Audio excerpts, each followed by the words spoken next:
இருக்கக்கூடிய நம்முடைய சிந்தனை எல்லாம் தமிழ்நாட்டினுடைய வளர்ச்சி முன்னேற்றம் தான். ஆனா சில கட்சிகளுக்கு எப்போதுமே கலவர சிந்தனை தான். தேவையில்லாத பிரச்சனையை கிளப்பி நம்முடைய வளர்ச்சிக்கு இடையூறு ஏற்படுத்தலாம்னு நினைக்கிறாங்க. ஒரு சிலரோட அரசியல் லாபங்களுக்காக பிரிவுகளையும் பிளவுகளையும் உண்டாக்கி சமூகத்தை துண்டாடும் சதி செயல்கள். அது நிச்சயமா ஆன்மீகம் அல்ல, அது அரசியல். அதுல கேடுகட்ட மலிவான அரசியல். அறத்தை கொண்டாடக்கூடிய அமைதியான மாநிலமாகத்தான் தமிழ்நாடு இன்றைக்கு இருக்கு. மதுரை மக்கள் கிட்ட வளர்ச்சின்னு சொன்னா வாங்க வாங்கன்னு வரவேற்பாங்க. அதுவே வன்முறையை தூண்ட கூப்பிட்டா என்ன பண்ணுவாங்கன்னு தெரியுமா? மதுரை ஸ்லாங்க்ல சொல்லணும்னா கலவரம் போல பார்த்து என்ன சொல்லுவாங்க தெரியுமா? புடானிலே அடிச்சு விரட்டி அடிப்பாங்க. நம்முடைய எதிரிகள் டெல்லியிலிருந்து நமக்கு எத்தனை இடைஞ்சல்கள் கொடுத்தாலும், நிதி நெருக்கடிகளை ஏற்படுத்தினாலும், இது கூட்டணி ஒன்று சாதாரண கூட்டணி அல்ல. இந்த கூட்டணியை ஏதோ நயினார் நாகேந்திரனோ, கிருஷ்ணமூர்த்தி அவர்களோ, ஜெயசுதா அவர்களோ, தூசி மேகன் அவர்களோ, கருப்பு முருகானந்தம் அவர்களோ ஏற்பாடு செய்யவில்லை. பாரத நரேந்திர மோடி அவர்களும் உள்துறை அமைச்சர் அமித்ஷாஜி அவர்களும் அண்ணன் எடப்பாடி அவர்கள் சேர்ந்து உருவாக்கிய கூட்டணி.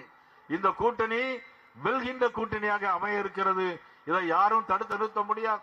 ஒரு சிலர் தங்கள் சுயநலத்தால, பதவி ஆசையால, சுயலாபத்திற்காக அம்மாவின் தொண்டர்கள் அனைவரும் ஓரணியில் இருந்தவர்களை பிரித்து விட்டார்கள்.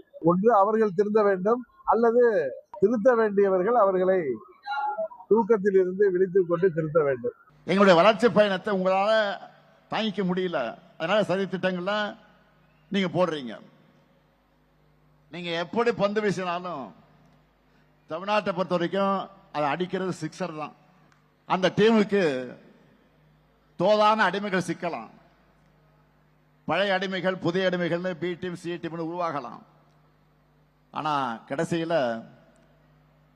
டோர்னமெண்ட்ல சாம்பியன் நாங்க தான்.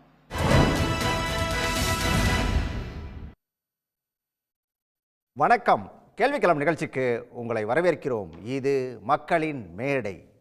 முதலமைச்சர் மு.க. ஸ்டாலின் மதுரை மண்ணில் இன்னைக்கு பேசும்போது பாஜக குறித்து கடுமையான விமர்சனங்களை முன் வச்சிருக்காரு. வளர்ச்சியை நோக்கிய சிந்தனை மட்டும்தான் நமக்கு ஓடிட்டு இருக்குது. ஆனால் பாஜகவுடைய மனசில் கலவர சிந்தனை தான் இருக்குது. இங்கே எந்த ரூபத்தில் பாஜக வந்தாலும் 2026 அவங்க பாலை எப்படி போட்டாலும் நாம் சிக்ஸர் அடிப்போம், நாம் தான் வெல்வோம் அப்படின்னு சொல்லி முதலமைச்சர் ஒரு சூளுரைச்சிருக்காரு. இந்த நேரத்தில் நயினார் நாகேந்திரன் சொல்லக்கூடிய விஷயம் அப்படிங்கிறது பலமான கூட்டணியாக அதிமுக பாஜக கூட்டணி அப்படிங்கிறது இருக்குது அப்படிங்கிறத அவரும் ஒரு பக்கம் உறுதிப்படுத்தி பேசியிருக்காரு. அதே நேரத்தில் முதலமைச்சர் எத்தனை சூழ்ச்சிகள் எந்த ரூபத்தில் வந்தாலும் அதை முறியடிப்போம் அப்படின்னு சொல்லி சொல்கிறாரு.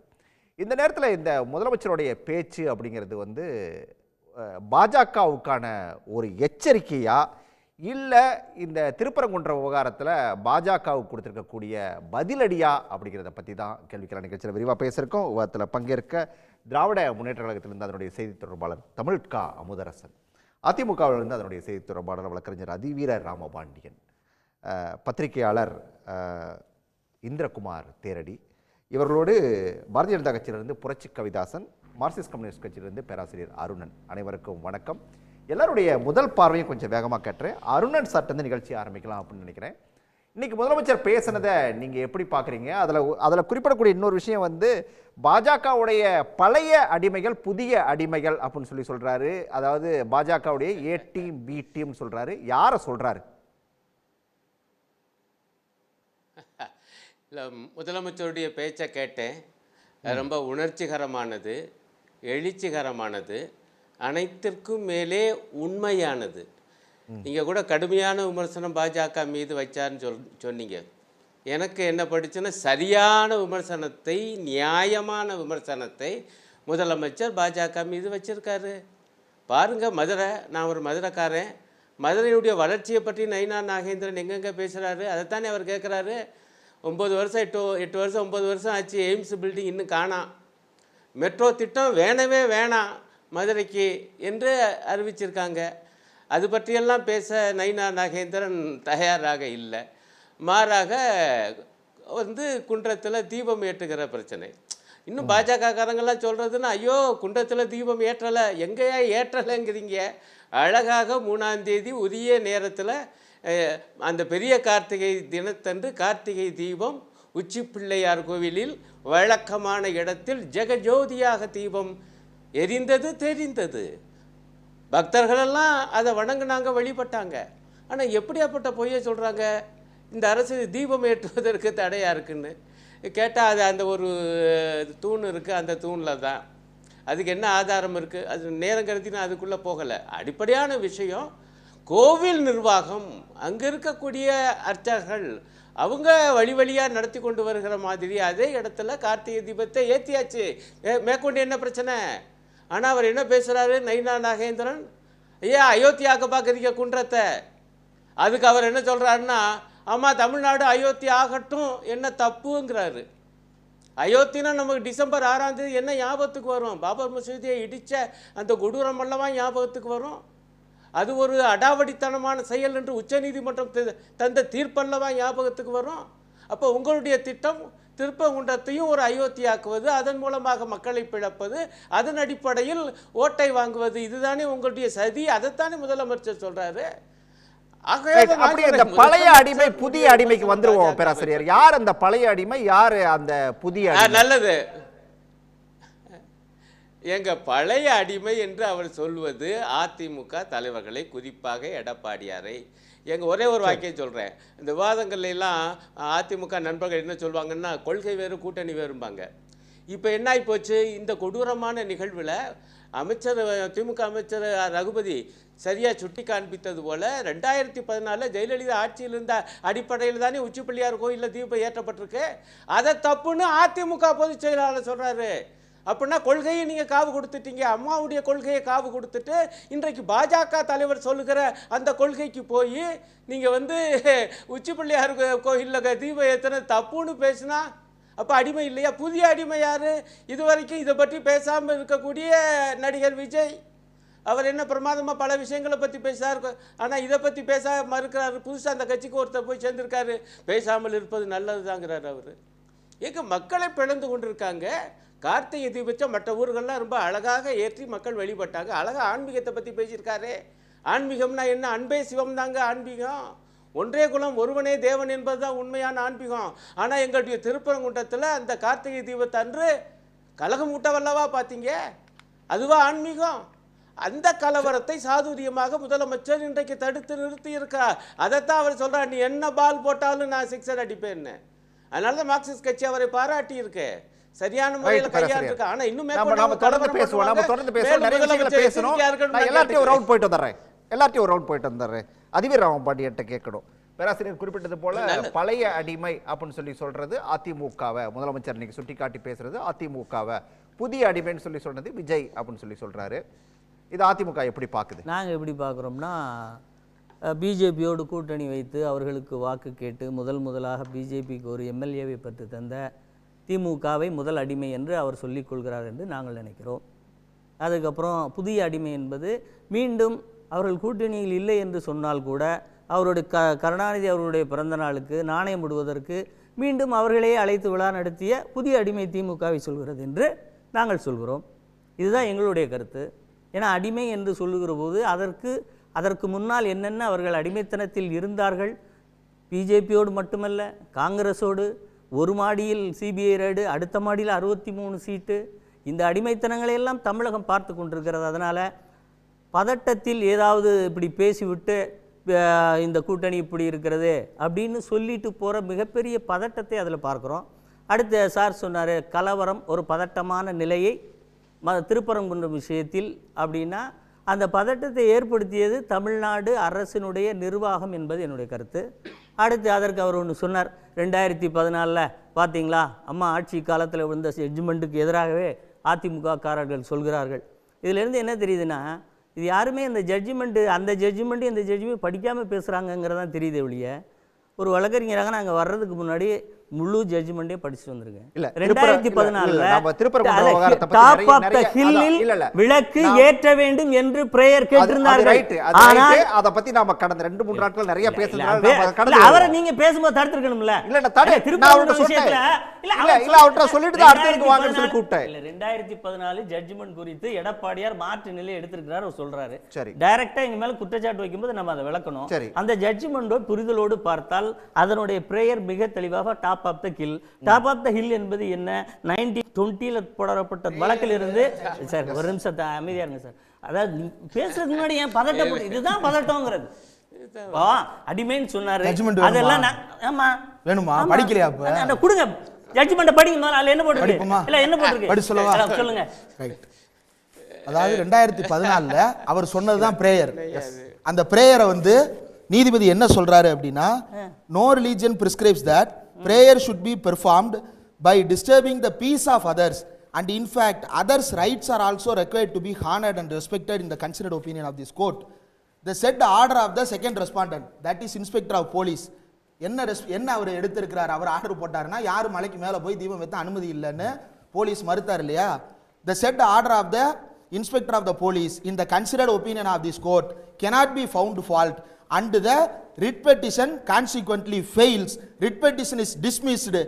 Miscellaneous petitions are also dismissed, no cost. சரி, இதுக்கு என்ன அர்த்தம்னு சொல்லுங்க.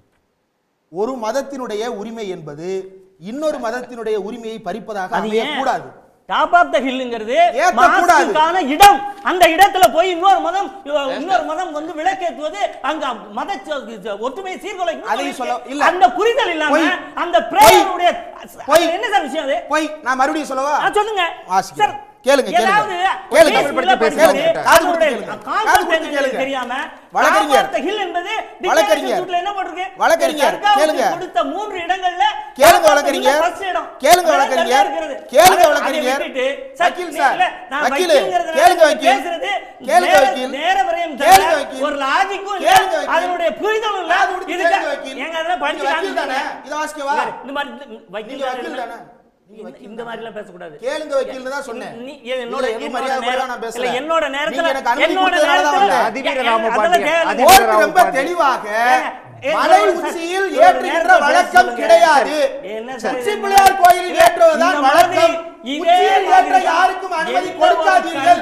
இது நீதிமன்றம் கொடுத்த ஆணையமாக்கி சிறுபான்மையினர் வாக்குகளை சஸ்டைன் பண்ணுவதற்காக சாதாரணமான மனநிலையில் இருக்கக்கூடிய மக்களை இது சாமிநாதன் சார்ட்ட பிராக்டீஸ் பண்ணி பாருங்க நினைக்கிறேன். நீ யாரா நீங்க சாமிநாதன் இல்ல பேசாத. தரக்குறைவா பேசாத. மரியாதை குறைவா பேச வேண்டாம். இல்ல மரியாதை குறைவா பேச வேண்டாம். இல்ல அவர் பேசவே சார். இதே வழக்கறிஞர் அப்படிங்கிற வார்த்தை பயன்படுத்துறாரு மட்டும் கிடையாது. இவர்கள் எண்ணத்தினுடைய சிந்தனையே கலவரம். சார் அருணன் பேசினாரு. அவருடைய பேசுறதுல எவ்வளவோ கருத்துக்களை மிக வெறித்தனமான எங்களுக்கு எண்ணம் இருக்கிறது. அதெல்லாம் பொய் சொல்லிட்டு இருக்கிறாரு சார். சரி இல்ல பர்சனல் அட்டாக் தயவு செய்து வேண்டாம். ரெண்டு பேரும் எல்லாம் வந்து பர்சனல் அட்டாக் வேண்டாம். அதிவீர அந்த ஜட்ஜ்மென்ட்டோட சாராம்சம் தெரியும். சரி அதிவீர பாண்டியன் வேற ஃபுல்லா எக்ஸ்பிளைன் பண்ணலாம். அதிவீர பாண்டியன் மேட்டருக்கு வாங்க. இந்திரகுமார் இருங்க. இந்த மாதிரி அறிவத்த டிபேட்ல எல்லாம் இல்ல விருந்தினர் அழைக்காதீங்க சார். வக்கீல்னு சொல்லி கூப்பிட்டீங்க. நான் வக்கீல்னு வெச்சு பேசினா அவர் அப்படி இல்லனா நான் என்ன பண்றது? உண்மையை பேச வக்கீல்னா அதிவீர பாண்டியன் புரி பிரேயர் என்னன்னு படி. முதல்ல பிரேயரை விட்டுட்டு பிரேயர் முக்கியமா ஜட்ஜ்மென்ட் முக்கியமா? இல்ல இதுக்குள்ள வாங்க. என்னப்பா கேக்குறீங்க? அதிவீர பாண்டியன் தற்காலுடைய உச்சியில விளக்கு ஏத்தணும் கேக்குறாங்க. அது சரியான பிரேயரா? அது பிரேயருங்க. ஜட்ஜ்மென்ட் என்ன? எங்க தீர்ப்பு என்னங்க? தீர்ப்பு என்ன? என்ன சொல்லிருக்காங்க? பிரேயர்னா தீர்ப்பா? என்ன சொல்லிருக்காங்க? தீர்ப்புல என்னமா சொல்லிருக்காங்க? உச்சி பிள்ளையார் கோயில்ல தான் விளக்கேத்தணும்னு சொல்லிருக்காங்க. ரிட் பெட்டிஷன் எதுக்கு போடுறாங்க தெரியுமா? எதுக்கு போட்டுருக்காங்க? எதுக்கு போட்டாங்க? டாப் ஆஃப் தி ஹில்ல விளக்கேத்தணும்னு போடுறாங்களா? டாப் ஆஃப் தி ஹில் யாருக்குன்னு டிக்ளரேஷன் இருக்குன்னு தெரியுமா? என்ன இருக்கு? யாருக்கு? மாஸ்க்குன்னு இருக்கா? ஆமா. அப்ப அப்படி ஏத்த கூடாது இல்ல? சரி இப்போ இதுதான். சரி நான் இதுக்குள்ள வரேன். இதுல வழக்கறிஞரான கேள்வி வேற. சரி நான் சொல்றேன். நான் இந்த ஃபுல் சேர்க்குள்ள வரேன். இந்த வழக்கில் கரசன் வழக்குல அவங்க கேட்டது இஸ்லாமியர் பகுதிக்கு அல்லாத பகுதியில் இந்த இது அமைந்திருப்பதால் கொடுத்திருக்காரு. நான் ஒன்னு சொல்றேன். பதட்டத்தை தணிக்கணும் என்ன செஞ்சிருக்கணும் சார்? 3 நாள்ல ஏத்த சொல்றாங்க. லிமிட்டேஷன் ரொம்ப ஸ்டார்ட்டா இருக்கு. நாம வந்து ஜட்ஜ்மென்ட் வந்து அந்த 3 வரிகளை எடுத்துக்கொண்டு கூட அப்பீல் போட்ட வரலாறு இருக்கிறது. உடனே அந்த ரிட் பெட்டிஷன் ஆர்டர் மேல அப்பீல் போட்டீங்களா யாராவது? ஏடிஎம்கே ஏன் போல? as a party ADMK include ஆயிருக்கலாமே, ஏன் போல? அவர் என்ன சொல்றாரு? விளக்கு ஏத்துன்றாரு எடப்பாடி. சரி, ஏன் போய் சொல்றீங்க? சரி, விளக்கு ஏத்துன்னு எடப்பாடி சொல்றாரு. ஏன் போய் சொல்றீங்க? வழக்குல எத்தனை பேர் தரப்புன்னு முதல்ல பார்க்கணும். அதுல நீங்க ஏன் போகல? நீங்க ஏன் போகல? ஆட்சி அதிகாரம் யார்கிட்ட இருக்கு? HRG யார் நிர்வகிச்சுட்டு இருக்கீங்க? இது எதா இருந்தாலும் நீ ஏன் போகல? நீ ஏங்க விட்டுட்டு போய் தொலைங்க. ஒரு இடம் சரியா பண்ண தெரியல. ஓகே வரேன் நான் பேசலாம், தொடர்ந்து பேசலாம். இதே மாதிரி அந்த பிரச்சனை, திருப்பரங்குன்றம் பிரச்சனையை தேவையில்லாம டென்ஷன் ஆக்கி மனக்கலவரத்தை தூண்டுகிற எடப்பாடி பழனிசாமி கண்டிக்கிறோம். ரைட். யாரு சூழ்ச்சி அரசியலை செய்யறது? யாரு? பேராசிரியர் வர. பேராசிரியர், அதாவது சூழ்ச்சி அரசியலை யாரு செய்யறாங்க அப்படிங்கிறது தமிழ்நாட்டு மக்களுக்கு மிக நன்றாக தெரியும். உள்ளபடியே அதிமுக இப்படிப்பட்ட ஒரு கேடுகட்ட நிலைக்கு மாறி போய் நினைக்கிறத பார்க்கும் பொழுது வேதனையா இருக்குது. என்னன்னா, அடிமைகள்லையும் அடிமையா இருக்கிறதே மறந்துட்டாங்க.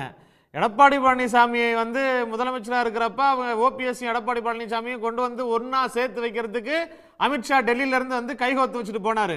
அதுக்கு ஒரு நன்றி விசுவாசம் காமிக்கிற வகையில விழுப்புரத்தில் இருக்கக்கூடிய அரசு பள்ளியில கூட பாஜகவினுடைய கொடி கலர்ல பெயிண்ட் அடிச்சிட்டு இருந்தாங்க.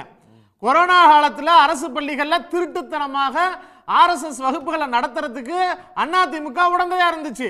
இன்னைக்கு பாஜக RSS இந்துத்துவ அமைப்புகள் என்ன கருத்தை முன்வைக்குதோ அதே கருத்தை இன்னைக்கு அதிமுக முன்வைக்குது. அதான் பழைய அடிமைன்னு சொல்றோம். அதிமுக அபிஷியல் டிவி சேனல்ல சொல்றாங்க. இல்ல நீங்க இப்படி சொன்னாலுமே எடப்பாடி பழனிசாமி நீங்க அடிமைன்னு சொல்றீங்க, அதிமுக அடிமைன்னு சொல்றீங்க. ஆனா ஆர்பி உதயகுமார் அதுக்கு பதில் சொல்றாரு, சேவைக்கும் தியாகத்துக்கும் தமிழ்நாட்டு மக்களுக்கு மட்டும்தான் எடப்பாடி அடிமை அப்படின்றாரு. அது சசிகலாட்ட கேட்டா இன்னும் நல்லா சொல்லுவாங்க. அதை பத்திலாம் அவங்களுடைய யோகியத்தனத்தெல்லாம் நம்ம இந்த இடத்துல பேச வேண்டிய அவசியம் கிடையாது. அதாவது அதே அதிமுகவினுடைய தலைவர்கள் தான் சொல்றாங்க, அதிமுக ஆட்சிக்கு வரட்டும், பள்ளிவாசலுக்கு அருகாமையில் இருக்கக்கூடிய அந்த தூண்ல நாங்க விளக்கேத்துவோம். இது யாருடைய குரல்? இது அதிமுகவுடைய குரலா? இது பாஜகவுடைய குரல், இது RSS குரல். அந்த கேடுகட்ட வேலையை தமிழ்நாட்டுல திராவிடத்தினுடைய பெயரை வச்சுக்கிட்டு சொல்றீங்களா? உங்களுக்கு வெக்கமா இல்லையா? எந்த மூஞ்ச வச்சுட்டு நீங்க போறீங்க? நீங்க அடிமைன்னு கூட இல்ல, நீங்க இன்னைக்கு பாஜகவினுடைய இன்னொரு அணியை மாறி போயிட்டீங்க.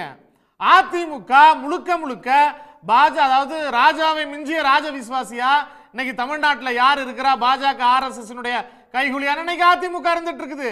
நான் என்ன சொல்றேன், நீங்க அண்ணா படத்தெல்லாம் எடுத்துருங்க, எம்ஜிஆர் படத்தை எடுத்துருங்க, மோடி அமித்ஷாவை ஓட விரட்டி அடிப்பேன்னு சொன்ன ஜெயலலிதாவினுடைய படத்தையும் எடுத்துருங்க. நீங்க முழுமையா போய் கரைஞ்சிடுங்க அந்த கூட்டத்துல. எதற்காக பெரியார் அண்ணா படத்தை வச்சுக்கிட்டு தமிழ்நாட்டில் பாஜக RSS குரலாக இங்க எடப்பாடி பழனிசாமி பேசிட்டு இருக்கிறாரு, அதிமுக பேசிட்டு இருக்குது. தமிழ்நாட்டில் இப்ப ஏன் சார் இந்த திருப்பரங்குன்ற விஷயமா இருக்கட்டும், இப்ப இவர் பதட்டத்தை தணிக்கிறதுக்கு திமுக அரசு என்ன செஞ்சிருக்கணும்? பரமக்குடியில ஜெயலலிதா துப்பாக்கி சூடு நடந்துச்சு, அந்த மாதிரி பண்ணிருக்கணுமா? தூத்துக்குடியில துப்பாக்கி சூடு நடத்தினாங்களே, அந்த மாதிரி பண்ணிருக்கணுமா? இந்தியா ஒன்னும் இல்ல, தேவேந்திர பட்னாவிஸ் மகாராஷ்டிரா என்ன பண்ணார் தெரியுமா? அவுரங்கசீப்பினுடைய 1707 செத்து போனார் அவுரங்கசீப். அவருடைய கல்லறை அடிக்கணும்னு RSS பேசுனுச்சு, அவருடைய கல்லறை அடிக்கணும்னு பாஜக பேசுனுச்சு. அந்த மாநிலத்தினுடைய முதலமைச்சர் சொன்னாரு, எல்லாருடைய விருப்பமும் 1707 செத்த அவுரங்கசீப்பினுடைய கல்லறையை இடிக்கணும், நாங்க சட்டப்படி நடவடிக்கை எடுப்போம். நான் அந்த மாநிலம் பச்சுக்கிட்டு எரிஞ்சிச்சு, எத்தனையோ ஒடுக்கப்பட்ட சாமானிய மக்கள் செத்து போனாங்க. தமிழ்நாட்டினுடைய முதலமைச்சர் கலவரத்தை நடத்த விடாம அதை முறியடித்து தமிழ்நாட்டில் அமைதி சூழல் ஏற்படுத்தி இருக்கிறார் அப்படின்னு சொன்னா, அதை பார்த்த RSS பாஜக வைரறிதோ இல்லையோ, எடப்பாடி பழனிசாமி வாயிலையும் வயிற்றுலையும் அடிச்சுக்கிட்டு அதிமுக அழுவுது. காரணம் என்ன? 2021 இருந்து இப்ப வரைக்கும் இந்த ஆட்சி கலைஞ்சிரும், இந்த கூட்டணி முறிஞ்சிரும், தன்னுடைய கையாளாத தனத்துக்காக அதிமுக எதுவும் செய்ய முடியாம என்ன குறை சொல்லிட்டு இருக்கு? திமுக குறை சொல்லிட்டு இருக்குது. அதனுடைய நீட்சியா இப்ப திருப்பரங்குன்ற விஷயத்துல பாஜகவுக்கு துதி பாடிட்டு இருக்குது அதிமுக அப்படின்னு. பாஜகவுடைய செய்தி தொடர்பாளர் புரட்சி கவிதாசன் கேட்டுறேன், பாஜகவை நோக்கி நேரடியான விமர்சனத்தை முன் வச்சிருக்காரு. குற்றச்சாட்டுன்னு கூட சொல்லலாம், விமர்சனம் இல்லை, குற்றச்சாட்டையே முன் வச்சிருக்காரு. அதாவது கலவர சிந்தனை மட்டும்தான் பாஜகவோட மனசுல ஓடுது அப்படிங்கிறது முதலமைச்சரோட குற்றச்சாட்டு. பாஜக தரப்புல இருந்து என்ன பதில்? அனைவருக்கும் வணக்கம். முதல்ல திருப்பரங்குன்றம் தீபத்தூணை வைத்து மலிவான பிளவுவாத அரசியலை, வாக்கு வங்கி அரசியலை செய்வது திமுக தான் அப்படிங்கிறத நம்முடைய மாண்புமிகு தமிழ்நாடு முதலமைச்சர் ஐயம் திரும்பு அற தமிழ் மக்களுக்கு இன்றைக்கு நிரூபணம் செய்திருக்கிறார். அதனால நீங்கள் குன்றின் மேலிட்ட விளக்கு அப்படின்னு முதுமொழி தமிழகத்திலே உண்டு. குடத்தில் இட்ட விளக்குக்கு எதிர்மறை சொல் வந்துட்டு குன்றின் மேலிட்ட விளக்கு அப்படிம்பாங்க. குன்றின் மேலே ஏற்றுவது தான் விளக்கு. அந்த வழக்கமான இடத்துல உச்சி பிள்ளையார் அப்படிங்கிறது ஒரு நூற்றாண்டு வரலாறு தான். அந்த ஒரு நூற்றாண்டுக்கு முந்தி போனா தீபத்தூண்லே தான் தீபம் ஏற்றப்பட்டிருக்கிறது. இது மோட்ச தீபம், அது கார்த்திகை தீபம். எங்க கமலாலயத்துல வச்சிருக்கிற ஆதாரத்தின் அடிப்படையில எல்லாம் பேசக்கூடாது. அங்க கூட அதுக்கான ஆதாரம் இல்லையா? நீங்க இடையில பேசாதீங்க சார். நான் ஒண்ணு அறிவாலயத்திலிருந்து பேசல சார். நான் அறிவாலயத்திலிருந்து பேசல. 84 இந்து மக்களை ஏமாற்றுவதையே 24 மணி நேரம் தொழிலாக வைத்திருக்கிற இன்னைக்கு உங்க மாநில முதலமைச்சர் இன்னைக்கு வந்து ஆன்மீகமா அரசியலான்னு கேட்கிறாருல, கலவரமா வளர்ச்சியான்னு கேட்கிறாருல. நான் கேட்கிறேங்க, மதுரை அப்படின்னாவே திருப்பரங்குன்றம், மதுரை மீனாட்சி, வைகை நதி, கள்ளழகர், இதுதாங்க அடையாளம். அதை நீங்க மாத்த பாக்குறீங்க பாருங்க. திருப்பரங்குன்றத்துல முருகனுக்கு இடமில்லை, கார்த்திகேயனுக்கு இடமில்லை, கார்த்திகை விளக்கு ஏற்ற முடியாது. அப்படி ஏற்றினா பேச விடுங்க சார். இதுதான் அயோக்கியத்தனம். இது அயோக்கியத்தனம். இதுக்கு பேர் தான் அயோக்கியத்தனம். அவர் முடிச்சிரட்டும். இதுக்கு பேர் தான் திருட்டுத்தனம். இது பேர் தான் திருப்புவாதம். கவிதாசனுக்கு இடமில்லை. திருப்பரங்குன்றத்தில் ராமரவிக்குமாருக்கு இடமில்லை.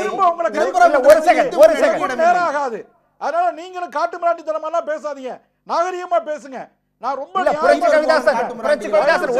ஒரு செகண்ட் எல்லாரும் நாகரிகமா தான் கேட்டுக்கிறாங்க. ஒண்ணு இப்ப நீங்க சொன்ன வார்த்தைகளை முருகனுக்காக இடம் இல்ல, மதுரையில திருப்பரங்குன்றத்துல இடம் இல்ல அப்படின்னு சொல்லி யாராவது திமுக சொல்லிருக்காங்களா? இல்ல இவங்க சார்ந்து பேசுன யாராவது சொன்னாங்களா? சொன்னா கேட்கலாம் ராஜா சார். இல்ல அதாங்க, அதாவது நான் நேரடியா சொல்றேன். அதாவது 1996 தீர்ப்புல தர்கா, சிக்கந்தர் தர்காவிலிருந்து 15 மீட்டருக்கு அப்பால் இருக்கிற தீபத்தூணில் தீபம் ஏற்றிக்கொள்ளலாம், அறநிலையத்துறை விரும்பும் பொழுது ஏற்றிக்கொள்ளலாம் என்று தீர்ப்பு பகரப்பட்டது. 96 இந்த நாள் வரைக்கும் அறநிலையத்துறை அந்த ஆர்டரை எக்ஸிக்யூட் பண்ணல.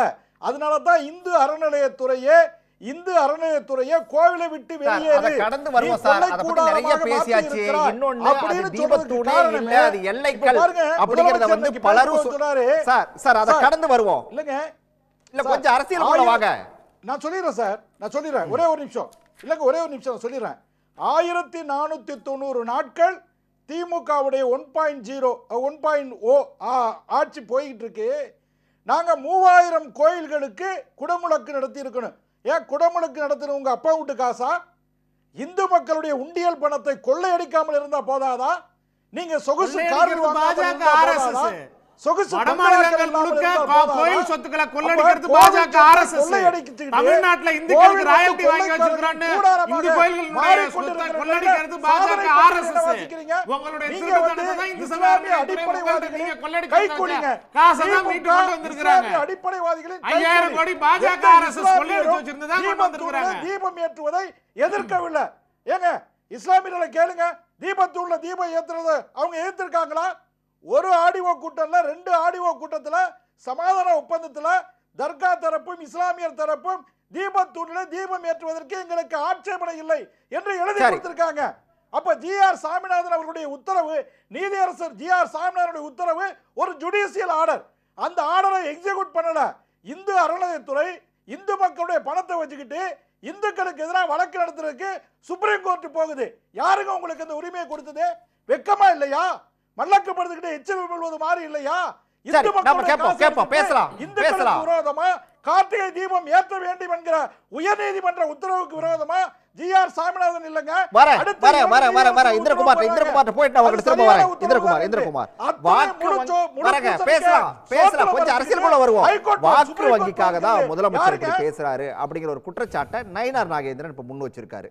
இதை எப்படி புரிஞ்சுக்கிறது? இது வாக்கு வங்கிக்கான வாக்கு வங்கி, யாருடைய வாக்கு வங்கியில் கை வைப்பதற்காக இந்த வேலைகளை செய்கிறார்கள் அப்படின்றத கொஞ்சம் யோசிச்சு பார்க்கணும்.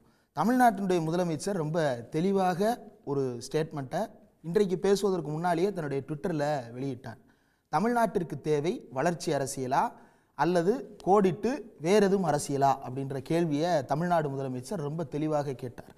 எய்ம்ஸ் மருத்துவமனை எங்கே, மதுரைக்கு கேட்ட அப்ப மெட்ரோ கோடிட்டு திட்டம் மட்டும் எங்கே? தான் காட்டினாரு. இன்னைக்கு வந்து கலவர சிந்தனைன்னு சொல்லிட்டு வெளிப்படையாக போட்டு அடிச்சிட்டாரு. ஆமா, அந்த டேஷை வந்து ஃபில் பண்ணிட்டாரு. கலவர சிந்தனை அப்படின்ற வார்த்தையோடு இன்றைக்கு ஃபில்அப் பண்ணியிருக்கிறாரு.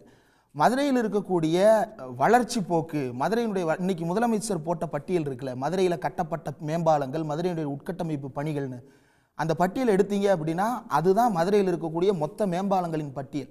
அவ்வளவும் DMK. Madurai Mattuthavani bus stand ISO தரச்சான்றிதழ் பெற்ற பேருந்து நிலையமாக அன்றைய காலகட்டத்தில் முதல் முறையாக வேறு எந்த மாவட்டத்தில் இருக்கக்கூடிய பேருந்து நிலையம் பெற முடியாத அளவுக்கு அந்த பேருந்து நிலையத்தை வடிவமைத்தவர் அன்றைக்கு உள்ளாட்சித்துறை அமைச்சராக இருந்த மு.க. ஸ்டாலின் அவர்கள். இன்றைக்கு அவர்தான் முதலமைச்சராக இருக்கிறார். மதுரையினுடைய அடுத்த கட்ட வளர்ச்சி பணிகள் குறித்து இன்றைக்கு பேசிட்டு இருக்கிறார். இதில் அவர் குறிப்பிட்ட அந்த 2 வார்த்தை ரொம்ப முக்கியம், பழைய அடிமைகளும் புதிய அடிமைகளும் அப்படின்னு சொல்லிட்டு. எனக்கும் அதிவீர ராமபாண்டியன் சாருக்கும் நடந்த வாக்குவாதம் வந்து எந்த புரிதலின் அடிப்படையில் வந்துருச்சு அப்படின்னா, நான் அவர் எடப்பாடி பழனிசாமி அவர்கள் அணியிலிருந்து பேசுகிறாருன்னு நினச்சிட்டேன். அவர் செல்லூர் ராஜு அவர்கள் அணியிலிருந்து பேசுகிறாரு போல. செல்லூர் ராஜு அவர்கள் இன்னைக்கு ஒரு ப்ரெஸ் மீட் கொடுத்துருந்தாரு, இன்றைக்கோ நேற்றோ கொடுத்துருந்தார். அவர் என்ன சொன்னாருன்னா, எதுக்கு உங்கள் ஆட்கள் போய் அவங்கள பார்த்தாங்க? ஏங்க நாங்கள் யாராவது போய் அவங்களுடைய கூட்டத்தில் கலந்துக்கிட்டோமா? யாராவது போய் ஆதரவு தெரிவித்தோமா? அப்படி இல்லைங்க. ஒரு கொலை செஞ்சவனா இருந்தால் கூட போய் பார்த்துட்டு வர்றதெல்லாம் வந்து மனிதாபிமான அடிப்படையில் பண்ணுறதுங்க அப்படின்னு சொல்லிட்டு சொன்னார். செல்லூர் ராஜு பர்சனலாக என்ன சொல்ல வர்றாரு அப்படின்னா, தர்காவுக்கு பக்கத்தில் விளக்கேற்றுவதை பற்றி அவருக்கு வந்து அதை வெளிப்படையாக பேசுறதுல அவ்வளவு சிரமம் இருக்குது. ஏன் அப்படின்னா, அவர் அந்த பக்கம் போய் ஓட்டு கேட்க போகணும். அப்போ அதனால் அவருக்கு அந்த நெருக்கடி தெரியுது, அவருக்கு மடியில் கனம் இருக்குது, நெருக்கட்டின மாதிரி அவர் இது எல்லாத்துக்கும் வந்து கஷ்டப்பட்டுக்கிட்டு பேசுகிறாரு. ஆனால் எடப்பாடி பழனிசாமி அவர்கள் 4ஆம் தேதி சாயங்காலம் 6:32க்கு முதல்ல அதான் தீபத்தூணில் ஏற்ற சொல்லிட்டாங்கல்ல, ஏற்றுனா என்னன்னு கேட்குறாரு. அடுத்து 8:57க்கு நைட்டு, அன்னைக்கு நைட்டே இன்னொரு ட்வீட்டு, நீதிமன்ற உத்தரவை மதிக்க முடியாதா அப்படின்னு கேட்குறாருல்ல. நீதிமன்ற உத்தரவு என்பது ஒரு பக்கம் இருக்கட்டும், நீதிமன்றம் ஒரு உத்தரவு போட்டுட்டாலே அதை அப்படியே மதிக்கணும் அப்படின்னா, நீதிமன்றம் அம்மையார் ஜெயலலிதா கர்நாடகாவில் சிறப்பு நீதிமன்றம் அம்மையார் ஜெயலலிதாவை குற்றவாளின்னு தீர்ப்பளித்தது. அமைதியாக ஏற்றுக்கிடுச்சா அதிமுக? அதை எதிர்த்து கண்டஸ்ட் பண்ணாங்கல்ல, போராட்டம் பண்ணாங்கல்ல, அப்பீல் பண்ணுற வரைக்கும் அமைதியாக இருக்க சொல்கிறாங்களே, அப்பீல் பண்ணுற வரைக்கும் அமைதியாக இருந்து ஜெயலலிதா அவர்கள் ஜெயிலே இருக்கட்டும்னு அதிமுக அமைதியாக இருந்துச்சா? இல்லை. ஏன் இல்லை? அப்போ நீதிமன்றம் சொல்கிறத எல்லாத்தையும் தலையாட்டிட்டு இருக்க வேண்டிய அவசியம் இல்லை. அந்த கட்சிக்குன்னு ஒரு இறையாண்மை இருக்குது, இந்த மக்களுக்குன்னு ஒரு இறையாண்மை இருக்குது, இந்த இறையாண்மை மிக்க மக்களால் தேர்ந்தெடுக்கப்பட்ட அரசுக்குன்னு ஒரு இறையாண்மை இருக்குது. அந்த அரசு தமிழர்களுடைய மனசாட்சியாக செயல்பட வேண்டிய பொறுப்பு இருக்குதுன்றதை உணர்ந்து தான் தமிழ்நாடு அரசு அந்த இடத்துல அமைதியை நிலைநாட்டுவதற்கான வேலைகளில் ஈடுபட்டது. தமிழர்கள் அத்தனை பேரும் அதை ஆதரித்திருக்கிறார்கள். ஆனால் எடப்பாடி அவர்கள் அங்கே ஏன் விளக்கேத்தலைன்னு திரும்ப ஒரே நாளில் 2 தடவை ஏன் ட்வீட் போட்டுட்டு உட்கார்ந்துருக்கிறாரு. அப்போ பாஜகவிற்கு மறைமுகமாக இந்த விஷயத்தில் பாஜகவுக்கும் அதிமுகவுக்கும் நேரடியாக கிளாஷ் ஆயிருக்கணும், ஆனால் ஆகலை. மாறாக இதில் எடப்பாடி பழனிசாமி தன்னை மௌனமாக மாற்றியிருக்கிறார். அவரை தான் பழைய அடிமைன்னு சுட்டி காட்டுறார். புதிய அடிமைகள் யார் அப்படின்னா, மௌனமாக இவ்வளவு நாள் ஆயிடுச்சு இல்லை, இப்போ வரைக்கும் மௌனமாக இல்லை. இன்னைக்கு திமுக செய்தி தொடர்பாளராக இருக்கக்கூடிய திமுகவினுடைய மாணவரணி துணை செயலாளர் இன்னைக்கு ஒரு ட்வீட் போட்டிருந்தார். அது பல ஊடகங்கள்லையும் வெளியாகி இருக்கிறது. அது என்ன அப்படின்னா, போலீஸ்காரங்க தடுத்து நிறுத்துறாங்க அப்படின்னா அதை எதிர்த்து ஒன்று வாக்குவாதம் பண்ணலாம், அல்லது முட்டி மோதி உள்ளுக்குள்ளே போக முயற்சி செய்யலாம். இதெல்லாம் களத்தில் இருக்கக்கூடிய சூழல் அடிப்படையில் எடுக்கிற முடிவு. போலீஸ்காரங்களை கடிக்கிறாங்க சார், போலீஸ்காரங்களை போய் கையை கடிக்கிறான் சார் ஒருத்தர். அந்த வீடியோ இருந்தால் ப்ளே பண்ணுங்க, இல்லைனா நான் கூட ப்ளே பண்ணுறேன். என்ன மாதிரியான அரசியல் சூழலை நோக்கி நாம் நகர்ந்து கொண்டிருக்கிறோம் இங்கே பாருங்க. போலீஸ்காரங்களை போய் கடிக்கிறாங்க. இதுதான் புதிய அடிமைகள். போலீஸ்காரங்களை கடிக்கிறது, இன்னொரு பக்கம் போலீஸ்காரங்க சட்டம் ஒழுங்க பாதுகாக்கிறது. ஆனா 2 அடிமையுமே திமுக தான் அப்படின்னு சொல்லிட்டு ஒரு இதை சுட்டி காட்டினார் அவர். திமுக தன்னுடைய நிலைப்பாடுகள்ல ரொம்ப தெளிவாக இருக்கிறது. தமிழ்நாட்டை பொறுத்தவரையில் தமிழர்களுடைய மனசாட்சி என்பது மத நல்லிணக்கம் தான். அந்த மத நல்லிணக்கம் என்பது எப்படிப்பட்டதாக இருக்க வேண்டும் என்றால், ஒருவருடைய பண்டிகையை இன்னொருவர் மதிக்கின்ற அளவில் நேற்று தமிழ்நாடு முழுக்க இருக்கக்கூடிய பல்வேறு தர்காக்கள்லையும் பல்வேறு பள்ளிவாசல்கள்லையும், தர்காவாவது இஸ்லாத்திலிருந்து கொஞ்சம் தள்ளி வைத்து பார்க்கப்படுவது, மரபாக இஸ்லாத்தை பின்பற்றுபவர்கள் தர்காவே தள்ளி வச்சு பார்ப்பாங்க. ஆனால் பள்ளிவாசல்ல நேற்று கார்த்திகை தீபத்தை ஏற்றி கொண்டாடுறாங்க. இந்துக்களும் முஸ்லீம்களும் ஒன்றா உட்காந்து கார்த்திகை தீபம் ஏற்றி எல்லாரும் பொங்கல் சாப்பிட்டு போகிறாங்க. இதை தமிழ்நாடு விரும்புகிறது. ஆனால் இதை விரும்பாதவர்கள் தமிழ்நாட்டில் கால் வைக்க முயற்சி செய்யும் போது அதை தடுக்க வேண்டிய பொறுப்பு திமுகவுக்கு இருக்கு, தமிழ்நாடு அரசுக்கு இருக்கு. நேற்று திருப்பரங்குன்றத்தில் அந்த தீபம் ஏற்ற சொல்லி உத்தரவிட்டதுக்கு அடுத்த நாள் கடையை அடைக்க சொல்லி சங் பரிவார் கும்பல் போய் அங்கே கலவரம் பண்றாங்க. இந்தியா கூட்டணியை சேர்ந்த அத்தனை பேரும், திமுக, சிபிஐ, சிபிஎம், மார்க்சிஸ்ட் அத்தனை பேரும் உள்ள போய் நின்று அந்த இடத்துல கடையை தரங்க, நாங்க உங்களுக்கு பாதுகாப்பா நிக்கிறோம்னு அவ்வளவு பேரும் அங்க போய் நிக்கிறாங்கல்ல. அந்த இடத்துக்கு கடையை திறக்க சொல்லி இன்னொருத்தரும் போயிருக்கணுமே, ஏடிஎம்கேன்னு ஒரு கட்சி, அந்த கட்சி ஏன் போகல? அப்ப அந்த இடத்துல ஏடிஎம்கே தன்னுடைய உணர்வுகளை இழந்து போயிருக்கிறதா? 2014 சரி, அதிகாரம் அதை கேட்டுருவீங்க. இதுல எங்க அதிமுக அக்கறை இருக்குது? எல்லாமே அரசியலால பார்க்கப்படுது. அதான் சார் சொல்றோம், திமுக நிர்வகிக்க தெரியாமல் இந்த பிரச்சனையை பதட்டமாக ஆக்கி இருக்கிறதுன்னு சொல்றோம். அனுப்பி சுட்டுருக்கணும். இவ்வளவு பொறுமையா தர அவர் பேசிட்டோம். கலவர புத்தியும் கலவரம், இதுலயே இவ்வளவு கலவரம் இருக்க, இது என்ன பிரச்சனை கேட்கறதுல? அதாவது சார், இப்போ ஒன்று போகும்போது அழகாக நானே பேச வேண்டியதில்லை, பாயிண்ட் எல்லாம் அவங்களே பேசிட்டாங்க. ஒரு பள்ளிவாசலுக்குள்ளே கார்த்திகை தீபம் ஏற்றுகின்ற மனநிலை இருக்கிற தமிழகத்தில் தர்காவில் இருந்து 50 மீட்டர் தூரத்தில் இருக்கிற, அது என்ன தூண் வேணாலும் வச்சுக்கோங்க, அதுல விளக்கு ஏத்துறதுல என்ன பிரச்சனை? ஏன் ஏத்தணும்னு கேக்குறாங்க. யார் ஏத்தணும்னு ஏன் ஏத்தணும்னு கேக்குறாங்கல்ல. அப்படி கேட்கறதா சொல்லப்படுகிற தர்காவும் இந்த HRNC மற்றும் அங்குள்ளவர்கள் கன்சென்ட் டீட்ல என்ன சொன்னாங்க, டிஆர்ஓட்ட எங்களுக்கு 15 மீட்டருக்கு அந்த பக்கம் அவங்க எங்கேனாலும் ஏற்றிக்கிட்டு எங்களுக்கு அப்ஜெக்ஷன் இல்லைன்னு சொல்லிட்டாங்கல்ல. அந்த நிலையை எடுத்து அனைத்து மத தலைவர்களையும் கொண்டு வந்து நிறுத்தி அதை சரியாக அனுமதிக்க முடியும். நான் பேசிக்கிட்டு உங்க கூட்டணி கட்சி தலைவர் அயோத்தியா மாத்துவேன்றாரு. ஒரு நடைமுறை எடுக்கிறீங்க. இல்ல நீங்க அயோத்தியா மாத்துவேன்னு சொல்றது கேவலம். பேசிட்டு இருக்கும்போது பேசுறாரே, நான் பேசிட்டு இருக்கும்போது நான் எவ்வளவு அமைதியா இருந்தேன். நீங்க பேசுங்க. அதனால இன்னொரு பேச்ச பேசவே கூடாது. நாங்க தான் அப்படி பேசுவோம், எங்களுக்கு தான் இருக்கு சார். சரி, இந்திரகுமார் அவரோட நான் சொல்றது அவங்க கொடுத்த அமைதி உடன்படிக்கை குறித்து பேசிக்கிட்டு இருக்கேன். அது பொய்ன்னு சொன்னார்னா இவர் நான் என்ன செய்யறது? 2005 இருக்கு டாக்குமெண்ட், அது பொய்னா அப்ப இவர் யார்? உண்மையிலே இவருடைய நோக்கம் என்ன? இல்ல ஏதாவது புரிஞ்சு பேசணும். பொய்னா முதலமைச்சர் நான் சொல்லிடுறேன். அப்போ இது ஏற்கனவே இரு மதத்தினராலும் ஒத்துக்கொள்ளப்பட்ட ஒரு விஷயமாக இருக்கிற போது சர்வ மத தலைவர்களை கொண்டு வந்து அந்த செயலை செஞ்சுட்டு சுமூக நல்லிணக்கத்தை கொண்டு போயிருக்கணும் என்பது எங்களுடைய கருத்து. உடனே நாங்க இப்படி போறோம், நீங்க அப்படி இல்ல, நான் தண்ணி குடிக்கிறேன், நீ ஏன் தண்ணி குடிக்கலன்னா எங்களுடைய பாணி வேற அரசியல். திமுக மாதிரியே நான் செய்யணுமா? எங்களுக்கு அங்கே எந்த வித பிரச்சனையும் இல்லை சார். இன்னும் சொல்ல போனா 100 ஆண்டுகளாக 2 entities பிட்வீன்ல இந்த கேஸ் நடக்குது. எந்த ஒரு அரசாங்கத்தில் இந்த பதட்ட நிலை ஏற்பட்டிருக்கா சார்? அப்ப இந்த அரசு ஆட்சி அதிகாரத்தில் இருப்பவர்கள் இந்த விஷயத்தை சரியாக நிர்வகிக்க தவறியதால் ஏற்பட்டதா இந்த விஷயம் சொல்றோம். அதுதான் காரணம். ஏன்னா 100 ஆண்டுகால லிட்டிகேஷன்ல இவ்வளவு பதட்டம் எதுக்கு? வேற யாரும் இப்படி பதட்டப்படலையே. அது உத்தரவாதம் பாக்குறாங்க அல்லது ஒரு ஜட்ஜ்மெண்டா பாக்குறாங்க. இமீடியட்டா அப்பீல் போங்க. அப்பீல் போறதை விட்டுட்டு நான் இங்க பாத்தீங்களா அவர் ஜெயலலிதா அம்மையாருக்கு தீர்ப்பு கொடுத்தாங்க, அப்பீல் போனோம், அப்பீல் மேல போனோம். அதே மாதிரி இந்த ரிட் பெட்டிஷனுக்கு அகைன்ஸ்டா இதுவரைக்கும் அப்பீல் போட்டிருக்கீங்களா சார்? கண்டெம்ட் ஆர்டர்ல அப்பீல் போட்டா என்ன ஆகும்னு தெரியுமா? ஒரு ஆர்டரை செயல் தன்மையை ஸ்டே பண்ணாமல் சப் அப்ளிகேஷன்ல அப்பீல் போனா அது எப்படி நிக்குங்க? இதையெல்லாம் சரியாக செஞ்சிருந்தாலும் இந்த பதட்டம் வந்திருக்காது சார். அடுத்த கோர்ட்ல முறையா வாதிட்டு முறையான இது அது இல்லைன்னா சுப்ரீம் கோர்ட் இப்படி போயிருக்கலாமே. ஆனால் அதை விட்டு நீங்க 6 மணி ஆகல, அது 6 மணி ஆகவில்லை என்று நீதிமன்றத்தில் அரசு வழக்கறிஞர்கள் சொல்கிற போது நாங்கள் அதை எக்ஸிக்யூட் பண்ண தயாரா இருக்கோங்கிற மெசேஜ் நீதிமன்றத்தில் பாஸ் பண்றாங்களா? அப்ப இது போன்ற குழப்ப சூழ்நிலை எதற்கு? we have right to file appeal. Appeal file பண்ண போறோம்னு சொல்லிக்கலாமே. இது எல்லாத்தையும் நாங்கள் ஒட்டுமொத்தமாக பார்த்து தான் சொல்றோமே ஒழிய எந்த மதத்திற்கு சார்பாகவும் நாங்கள் செயல்படவில்லை. அனைத்து மதமும் சமம் என்பதில் எங்களுக்கு மாற்றுக்கிறது கிடையாது. அதே போல பிஜேபியோடு கூட்டணியில் இருப்பதாலேயே அவர் சொல்ற மாதிரி அப்படி சொல்லுவாங்க அப்படின்னா அதுதான் உண்மை. பிஜேபியோடு கூட்டணியில் இருந்தாலும் எங்களுக்கு தமிழகத்தில் நாங்கள் கொள்கின்ற அரசியலை எந்த நேரத்தில் ரொம்ப நேரமா குறிப்பிடுறாரு. நாங்க பாஜகவோட கூட்டணியில இருந்தாலும் தமிழ்நாட்டு உரிமைகளை ஒருபோது விட்டு கொடுக்க மாட்டோம் அப்படிங்கிற நிலைப்பாட்டில் பேசுறாரு அதிவேர் ராமபாண்டியன் பேராசிரியர். இதுல யாருக்கு அக்கறை இருக்கிறதா பாக்குறீங்க? இல்லைங்க, அவர் அதிமுக நண்பர் பாருங்க, மாற்றி பேசுகிறாரு. அவர் பேச்சிலே அவ்வளவு சுயமுரண் இருக்கு. முதல்ல என்ன சொன்னார்? வேற வழி இல்லை, இதைத்தான் பேச வேண்டியிருக்கு, குன்றத்தை தான். ஐயா அவர் தீர்ப்பு கொடுத்துட்டாரு, அப்படி என்றாலும் ஏற்றிருக்க வேண்டியதானே.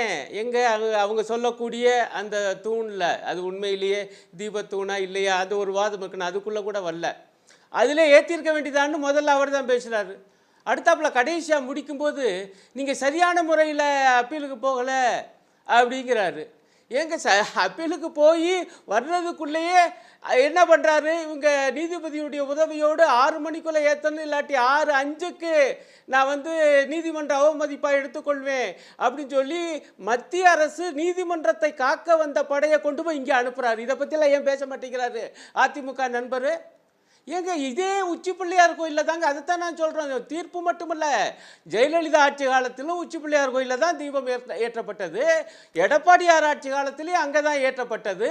அதை மாற்ற சொல்வது இவங்களுடைய கூட்டணி கட்சியாகிய பாஜக. அதற்காக அங்கே ஆர்ப்பாட்டம், அதற்காக கலவரத்தை மூட்ட திட்டம். இன்னும் அவருக்கு தெரியும், ஆனாலும் பேச முடியாது, ஏன்னா கூட்டணியில். ஏன் அவங்க தீபத்து மேலேயே அவங்க தீபம் என்றால் அங்கே ஏற்றியாச்சு 3ஆம் தேதி சாயங்காலம் 6 மணிக்கு. ஆனால் 7ஆம் தேதி பழையபடி 4ஆம் தேதி பழையபடி விவகாரம் பண்ணுறது தீபத்துக்காக அல்ல, அந்த இடத்துக்காக. ஐயா தூணில் ஏற்றிட்டு போக வேண்டியதானையா? தூணில் ஏற்ற போனால் பக்கத்தில் இருக்கக்கூடிய தர்காவுக்கு பாதுகாப்பு தர அதிமுகவால் முடியுமா? எடப்பாடியார் அந்த உத்தரவாதத்தை தருவாரா உங்களுடைய கட்சியை பற்றி? நீ உச்ச நீதிமன்றத்தில் என்ன தெரியுமா உத்தரவாதம் கொடுத்தாங்க? நாங்கள் பாபர் மசூதியை இடிக்க மாட்டோம் என்று உத்தரவாதம் கொடுத்து விட்டு இடித்தவர்கள் இவங்களுடைய கூட்டணி கட்சி ஆகிய பாஜக. அவங்க திரும்ப திரும்ப இப்ப கூட அதுதான் சொன்னேன்.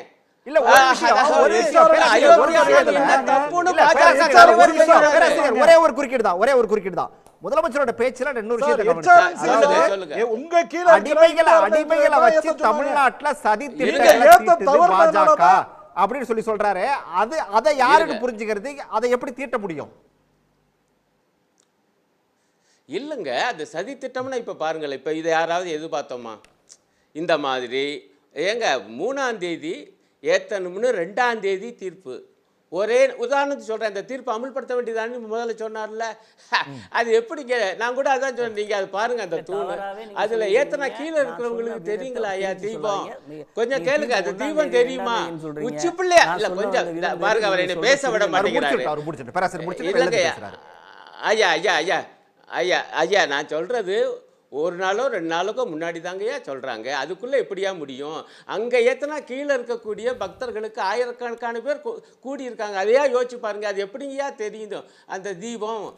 மாறாக உச்சி பிள்ளையார் கோயிலில் எவ்வளோ பெரிய ஏற்பாடு, கிட்டத்தட்ட ஒரு திருவண்ணாமலையில் ஒரு மினி சைஸில் ஏற்றுறாங்க ஐயா. நம்ம அதை எல்லாரும் பார்த்தோம்ல, அது எவ்வளவு அழகாக அந்த ஜோதி தெரிஞ்சு எல்லாரும் வணங்குனாங்க ஐயா.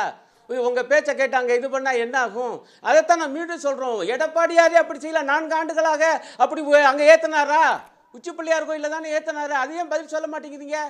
அப்போ அதை ஏற்று தொடர்ந்து இந்த மாதிரி பொய்யா கேட்டுட்டு இருக்கீங்க. ஆகவே அந்த கோரிக்கை இல்லை சார். அது எப்படி கோரிக்கை? அப்பவே கோரிக்கை இருந்துச்சு ஐயா, ஏன் இப்படி தப்பா பேசுங்க? 96லயே அந்த கோரிக்கை நீங்களே தான் சொன்னீங்க. 96லயே ஒரு ஒப்புதலுக்கு வந்துதான் உச்சி பிள்ளையார் கோயில்ல ஏத்துறாங்க. அதைத்தான் நான் சொன்னேன். 2014 ஜெயலலிதா அம்மாவும் அங்கே தான் ஏற்றிருக்காங்க.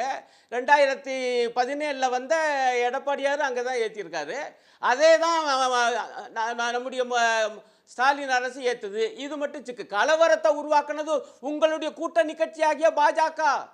RSS பரிவாரத்தை சேர்ந்த அந்த இந்து மக்கள் கட்சி தலைவர், அவர் ஒரு ஆள் போய் ஏற்ற போறாருங்க. கோவில் நிர்வாகம் ஏற்றணும்னா தீர்ப்பு சொல்லியிருக்கு. இது வினோதமா உங்களுக்கு படலையா? ஒரு மனிதர் நான் போய் ஏற்று, அவருக்கு சொந்தமான இடமாங்க அந்த இடம்? ஏங்க இருங்க, அவருக்கு சொந்தமான இடமா? இந்த இந்த இந்த எப்படி சும்மா இருங்கய்யா, நீங்க பேசுங்க. முதல் நாள் யாரை ஏற்ற சொன்னாங்க? HRNC சேர்ந்த அதிகாரியை ஏற்ற சொன்னாங்க. அதை போய் அவரை ஏற்ற சொல்லணும்னு சொல்றீங்களா? ஆமாங்க, அவங்க ஏத்தலைன்னா ஏத்த வைக்கணுங்கய்யா. ஏத்தலைன்னா அதுக்காக தனி மனுஷன் அனுப்புவீங்களா? இப்போ நீங்க ஒன்று சொல்றீங்க, இந்த இடத்த அரசு காலி பண்ணி தரணும்னா அவர் முடியலைன்னா ஒரு தனி மனுஷன் அனுப்புவீங்களா? ஒரு 10 பேர் உங்க படையோட என்னதான் பேசுறீங்க? கார்ப்பரேஷனுக்கு முன்னாடி தொழிலாளர்கள் போராடும் போது இரவோடு இரவாக எக்ஸிக்யூட் பண்ணும்போதெல்லாம் நீங்க அதை பத்தி எல்லாம் தொழிலாளி பத்தி எல்லாம் நீங்க பேச உங்களுக்கு அருகதே கிடையாது. மோடி அரசு வயசுக்கு மரியாதை கொடுத்து நாங்க முடியல. இல்ல உண்மையை சொல்றேன். இல்ல அருகதை இல்லைங்கிற இதுல என்ன மரியாதை குறைவு? உங்க கட்சிக்கு அருகதை. ஏன்னா உங்க கூட்டணி கட்சி இன்றைக்கு தொழிலாளர் விரோதமாக 4 சட்டங்களை கொண்டாந்து அமல்படுத்திட்டு இருக்கீங்கயா. அந்த கட்சியோட கூட்டணி வச்சுக்கிட்டு நீங்க தொழிலாளர்களை பத்தி பேசினா நான் கேட்க மாட்டேன். வேலை நேரத்தை இப்ப 8 மணி நேரம் 12 மணி நேரம் மாத்தும் போது கூட்டணி இருங்க. நீ நாங்க தான் ஏத்து பேசி அதை மீண்டும் ஏட்டாக்கணும். நீங்களா பேசுறீங்க? என்ன திட்டுவாங்கன்னு தெரியும். அதுக்கு உங்களை என்ன கேள்வி கேட்டாங்க? திட்டுலாம் ராஜா பாருங்க, அவரே பேசுறேன். இது என்ன, இவர் தான் வந்து அடுத்த ஆள் தலையிடக்கூடாதுங்க. இவர் பேசும்போது அடுத்த ஆள் தலையிடக்கூடாது. நான் பேசாம இருந்தேன், இப்ப பேசும்போது தலையிடுறாரு. இதுதான் அவருடைய பண்பு. இவர் இல்லை, நான் சொல்றது அடிப்படையாக முதலமைச்சருடைய இந்த பேச்சு ஒரு நியாயமான பேச்சு. மக்களை பிளந்து, மத அடிப்படைகளை பிளந்து வந்து அரசியல் செய்ய பார்க்கிறது பாஜக திருக்கூட்டம். அதுதான் அவருடைய நியாயமான குற்றச்சாட்டு. அதையும் நடைமுறையில் ஆதரிக்கிற கட்சியாக அதிமுக அதனுடைய தலைமை இருக்கு. குறிப்பா எடப்பாடியார். இங்க அவர் இந்திரகுமார் சொன்னது போல நானும் கேட்டேன்.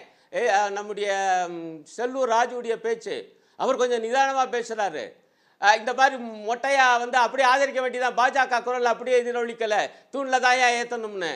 மாறாக இல்லை, இப்போ கவனமாக இருக்க வேண்டியிருக்குன்னு பேசுகிறார் உங்கள் தலைவர். தயவு செய்து செல்லூர் ராஜு பேச்சையாவது கேட்டுட்டு வாங்க.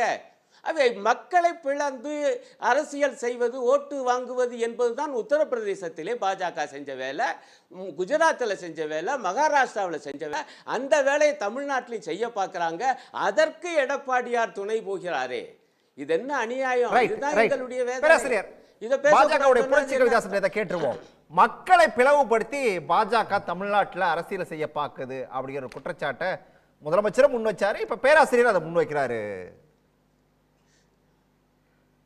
இல்ல, மக்களை பிளவுபடுத்துவது பாஜக இல்லைங்க, அது ஏகாத்ம மாணவ தர்சன் அப்படின்னு சொல்லி உலகம் ஒரு குடும்பம் அப்படின்னு சொல்லக்கூடிய சித்தாந்த அடிப்படையிலான அமைப்பு. அதுக்கு ஜாதி, மதம், இனம், நாடுகள் என்கிற எல்லைக்கோடுகள்லாம் கிடையாது.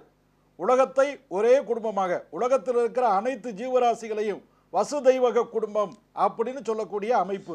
அதனால பிளவுவாத அரசியல் என்பது பிஜேபிக்கு கிடையாது. மாறாக திமுக தான் வடக்கு தெற்கு என்கும், ஆரிய திராவிட என்கும். இப்ப திமுக திராவிட முன்னேற்ற கழகம் தானே வச்சிருக்கு, பாரதிய ஜனதா கட்சின்னு வச்சிருக்கோமே, இந்து ஜனதா கட்சி நான் வச்சிருக்கோம். பட்டவர்த்தனமா திராவிட ஆரிய அப்படிங்கிற பிளவுவாத அரசியலை பண்ணுவது திமுக. சமஸ்கிருதம், இந்தி, தமிழ் என்று பிளவுவாத அரசியல் பண்ணுவது திமுக. அது மாதிரி வடக்கு தெற்கு என்று எடக்கு செய்வது திமுக. பீகாரிகளை பற்றி கொச்சைப்படுத்துவது திமுக. இந்தி படித்தால் பானிபூரி விற்கலாம், பக்கோடா விற்கலாம் என்று கேவலப்படுத்துவது திமுக. அதனால பிளவுவாத அரசியலை பற்றி திமுக மதுரை சார், நான் பேசி முடிச்சிடறேன் சார். நான் பேசுறேங்க, தயவுசெய்து என்ன வெளி சார் லீமி என்னை பேச விடுங்க. அதாவது மதுரை மாநகரத்தில் இரும்பு மங்கை இந்திரா காந்திய மேயர் முத்துவை வைத்து திமுக குண்டர்கள் தாக்கி அவங்க தலையில காயம் ஏற்பட்டு உடல் முழுவதும் ரத்தக்கரை ஏற்பட்ட போது திமுக தலைவர் என்ன சொன்னாரு அப்படிங்கறத திரும்பி பாருங்க. மாஞ்சோலை கூலி உயர்வு போராடிய போது 17 பேரை கொலை செஞ்ச கட்சி, 17 தொழிலாளர்களை, கூலி உயர்வு கேட்டவர்களை 17 பேரை கொலை செஞ்ச கட்சி. சட்ட ஒழுங்கை பத்தி பேசுறதுக்கு திமுகவுக்கு எந்த அருகதை இல்லைங்க. கொஞ்சம் கூட வெக்கமே இல்லாம பாஜக கொஞ்சம் கூட சூடு சொரணை இல்லாம திமுக தலைவர் வெக்கமே இல்லாம இன்னைக்கு வந்து வளர்ச்சியா தமிழ்நாட்டில் இந்து முஸ்லிம் பிரச்சனை ஏற்படுத்தி ரத்தம் குடிக்கணும் அப்படி அரசியல் கேடுகட்ட வேலை செய்யறது பாஜக இல்லையா? கேடுகட்ட வேலை செய்யறது பாஜக இல்லையா? சமூக பொறுப்புணர்வு இல்லாம பேசுறீங்க. கபடி போட்டியை பத்தி பேசினாரா, கிரிக்கெட் போட்டியை பத்தி பேசுறியா? அப்ப கூட உங்களுக்கு நான் உலகத்திலே ஆங்கில பேர் வச்சிருக்கிற ஒரு கலவர இயக்கம் கிரிக்கெட் போட்டியில தான் சாம்பியன். கபடி போட்டியில சாம்பியன் சொல்ல முடியாதா? கபடி போட்டியில சாம்பியன் சொல்ல முடியாதா? இருந்துகிட்டு இன்னைக்கு நீங்க என்ன பேச்சு பேசுறீங்க சார்? நீங்க கைகொலி சார், நீங்க கைகொலி, நீங்க எடுபடி சார், தரத்தாழ்ந்த அரசியல் சார், பிரிவினைவாத அரசியல் சார், கொலைகார அரசியல் சார், மரணத்தை இஸ்லாமிய வெறுப்பான அரசியல் சார், சிறுபான்மையினர் வெறுப்பான குஜராத் கலவரம் தெரியாதா, கோத்ரா கலவரம் தெரியாதா, பீகார் கலவரம் தெரியாதா, அசாம் கலவரம் தெரியாதா? நாடு முழுக்க இஸ்லாமியர்களுடைய ரத்தத்தை குடிக்கிறது தானே பாஜகவுடைய வேலை. அதுல தானே நீங்க திரௌபதி முர்முவை ஜனாதிபதி கட்சி. உங்க கட்சியில யாரு சார் மூப்பனார மொட்டை அடிச்ச கட்சி சார் உங்க கட்சி? மூப்பனார மொட்டை அடிச்ச கட்சி, மொட்டை அடிச்ச கட்சி சார் உங்க கட்சி. தமிழின துரோகத்துக்கு பேர் போன கட்சி திமுக சார். ஒரு கோர்ட் உத்தரவை நடைமுறைப்படுத்தல, நீதியரசரை கேவலப்படுத்துறீங்க. அவருடைய இனத்தை குலத்தை துவேஷமா பேசுறீங்க. நிறைவேற்றுவதற்கு துப்பு இல்லங்க. நீதிமன்ற உத்தரவை நிறைவேற்றுவதற்கு துப்பு இல்ல.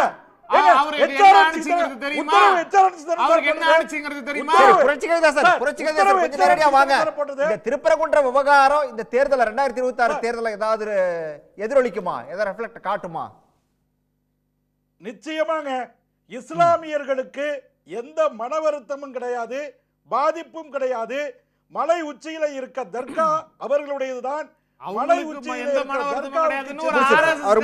அவர்களுடையதுதான்.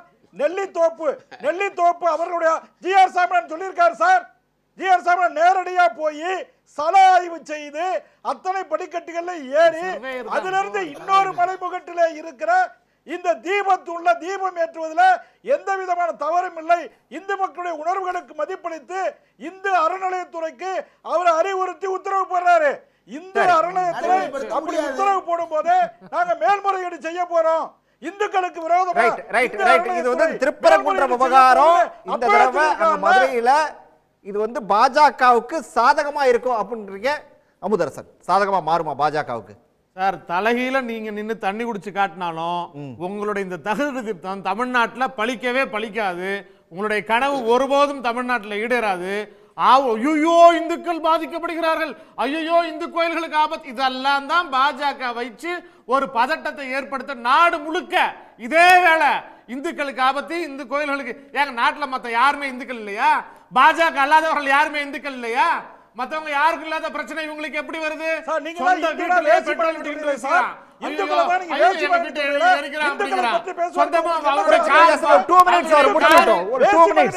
உங்களுக்கு இந்துக்களை பற்றி பேசுவதற்கு என்ன சார்?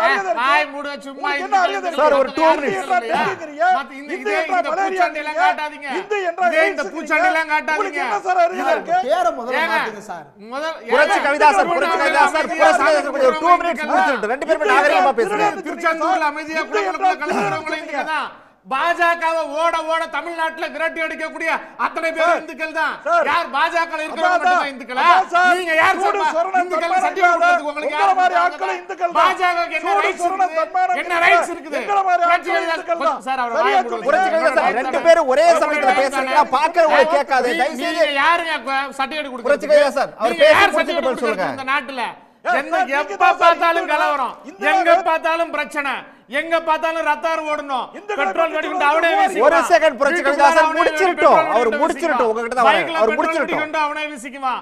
வீசிட்டு ஐயோ எங்களுக்கு பிரச்சனை பார்த்தா கடைசில எல்லா அயோக்கியத்தனங்களையும் பண்ணது அவனுங்களா தான் இருக்கும். சார், பாஜக ஆர்எஸ் இவங்க சொல்றாங்களே இஸ்லாமியர்களுக்கு எந்த அப்ஜெக்ஷனும் இல்லைன்னு. நாடு முழுக்க ஆர்எஸ்எஸ் பாஜக நாடு முழுக்க கோயில் பள்ளிவாசல்களை மசூதிகளை பட்டியலிட்டு இருக்கு.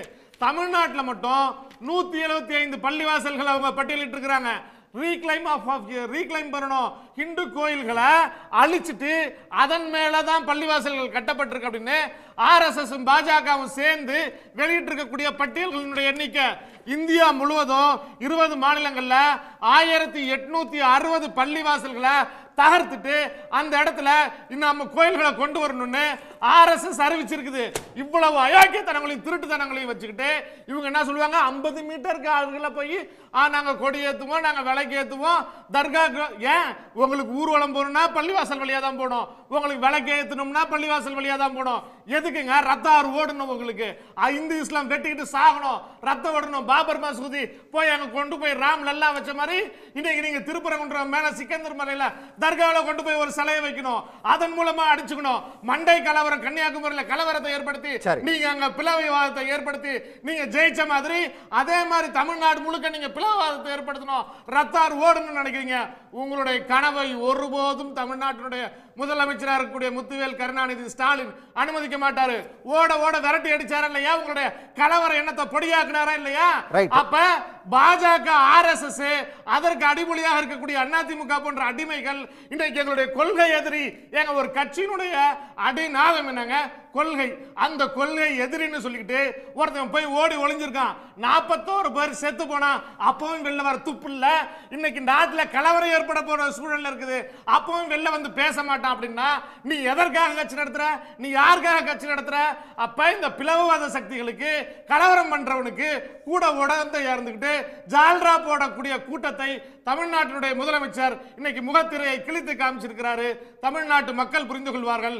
எப்படி ஆண்டாண்டு காலமாக தமிழ்நாட்டில் உங்களுடைய கலவரம் என்ன ஈடுபடாதோ அது இன்னைக்கு எங்க தமிழ்நாட்டினுடைய முதலமைச்சர் சொல்லியிருக்காரு. தந்தை பெரியார் ஏற்றி வைத்த சமத்துவ தீபம் தான் மலரும். தந்தை பெரியாரினுடைய மாநிலத்தில், தந்தை பெரியாரினுடைய மண்ணில், திராவிட இயக்க மண்ணில், பெரியார், அண்ணா, கலைஞர் இன்னைக்கு தமிழ்நாட்டினுடைய முதலமைச்சர் இருக்கக்கூடிய மாநிலத்தில் நீங்க ஒருபோதும் பீகார், அசாம், குஜராத்தில் பண்ணின மாதிரி கலவரத்தை ஏற்படுத்தலாம்னு நினைச்சா 1000 எடப்பாடி கூட்டுவாங்க, 1000 தற்குறிகளை கூட்டுவாங்க.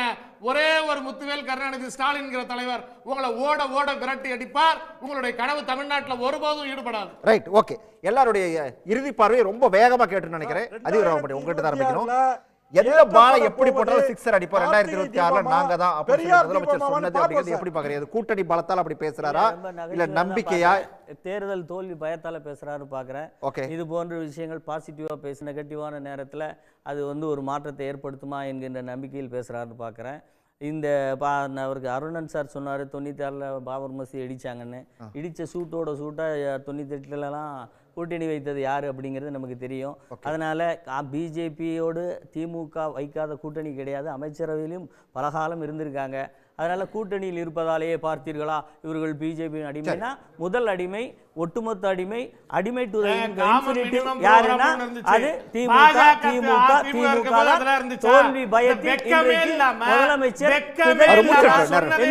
மிக தெளிவாக தெரிகிறது. தேசிய கட்சி 2 கட்சியிலையும் மத்தியில் ஆட்சியில் இருக்கிற போது தமிழகத்தினுடைய குரல் கொடுக்காமல் அமைதியாக சகலத்தையும் அடகு வைத்து விட்டு இருந்தவர்கள் இன்றைக்கு உரிமை குறித்து பேசுவதற்கோ இது குறித்து பேசுவதற்கோ அருகதை கிடையாது. முதலமைச்சருடைய பயம் இன்றைய பேச்சில் மிக தெளிவாக தெரிகிறது என்பதே என்னுடைய கருத்து. ஓகே ஓகே ஓகே இந்திரகுமார், இது முதலமைச்சரோட பயத்தோட வெளிப்பாடு அப்படின்றாரு. எந்த பாலை போட்டாலும் சிக்ஸர் அடிப்போம்னு சொன்னது. தமிழ்நாடு முதலமைச்சருடைய அந்த பேச்சில் அவரே பட்டியல் போட்டது போல திட்டமாக அவர் பட்டியல் போட்டிருக்கிறார். தமிழ்நாட்டில் இருக்கக்கூடிய 6.5 கோடி பேர் இருக்கிறாங்க, 7 கோடி பேர் இருக்கிறாங்க அப்படின்னா அத்தனை பேருக்கும் ஏதோ ஒரு நலத்திட்டம் போய் சேர வேண்டும். அத்தனை பேரும் சமத்துவத்திற்கு தேவையான பாதையில் இந்த திட்டங்களின் மூலமாக ஒன்றிணைய வேண்டும் அப்படின்ற நோக்கத்தோடு தான் வெளிப்படுத்தப்பட்டிருக்கிறது. அதனுடைய வெளிப்பாடு தான் இந்தியாவிலேயே அதிகப்படியான PhD ஸ்காலர்கள் கொண்ட மாநிலத்தில் தமிழ்நாடு நம்பர் 1. இந்தியாவிலேயே அதிக பொருளாதார வளர்ச்சியை பதிவு செய்த மாநிலத்தில் தமிழ்நாடு நம்பர் 1. இந்தியாவிலேயே அதிகமான தொழிற்சாலைகளை கொண்ட மாநிலங்கள் பட்டியலில் தமிழ்நாடு நம்பர் 1. இந்தியாவிலேயே அதிகமான அரசு மருத்துவர்கள் கொண்ட மாநிலங்கள் பட்டியலில் தமிழ்நாடு நம்பர் 1. இந்தியாவிலேயே 2வது மிகப்பெரிய GDP கான்ட்ரிபியூட்டர் தமிழ்நாடு. இந்தியாவிலேயே முதலாக ஒரு மாநில அரசு சொந்தமாக ஒரு கல்விக் கொள்கையை வகுத்திருப்பது என்றால் தமிழ்நாடு.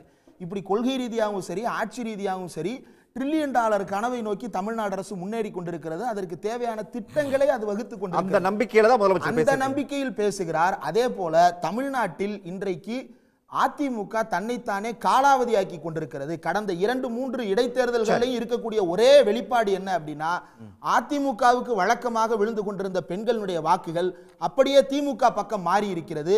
தமிழ்நாடு முழுக்க அதிமுகவின் பிளவாலும் எடப்பாடி பழனிசாமி அவர்களினுடைய செயல்திறனற்ற தன்மையாலும் அதிமுக வாக்குகள் அப்படியே திமுக பக்கம் மாறுகிறது. அதனுடைய வெளிப்பாடு தான் அன்வர் ராஜா ஏன் திமுகவுக்கு வந்து சேர்ந்தார். மருதழகராஜ் ஒரு ஸ்டான்ச் முஸ்லிம், ஒரு ஸ்டான்ச் இந்து, 2 பேரும் அப்படியே அதிமுகவிலிருந்து திமுகவை நோக்கி வந்திருக்கிறார்கள். எப்படி வர்றாங்க அப்படின்னா, கீழே அவங்களுக்கான ஓட் பேங்க் கவலைப்படாம இங்க வரமாட்டாங்க. கீழே இருக்கிற மக்கள் ஏத்துக்கிட்டா மட்டும்தான் அவங்க இங்க வருவாங்க. அப்போ they are convincing the people. அதிமுகவிலிருந்து திமுகவை நோக்கி மாறுவதற்கு ஒரு மிகப்பெரிய வேலை நடந்து கொண்டிருக்கிறது. அது அதிமுகவிலிருந்து வெளியேறியவர்களே செய்கிறார்கள்.